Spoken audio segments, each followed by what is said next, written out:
अवघडा अय बाबा अरे आपल्या मागत काय रे तुझं तुम्ही काहीतरी म्हणले ना जेवायला जायचं जेवायला जायचं गप्पा काढा तू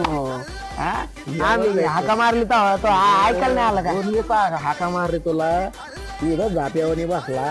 आणि आता म्हणतो का जेवायला कुठं जायचं वॉटर पाडायला का काय तू म्हणला ना जेवायला जायचं म्हणून तू पाय गावात लोक कपके घाली ना कंदुऱ्या करी ना पै चला मी आपलं 2-4 घासला तू अरे तुला देवाला दाखवायच्या आधी तुला निवड द्यावा लागतो तुला आवाज देतो तिथं काम असतंय माणसाचं चला मी येतो मग किती मोठं काम होतं आमचं काय काम होतं जायचं हे मोठं काम आहे का मग तुझ्याकडे काय काम राहणार आहे आमचं अरे मी लोकाला मागून गायच्या फातून तुम्ही मला मागा हे असं बघ येड्या नागड्या पैसे मोकळे गेलं सारा ठेवा काकड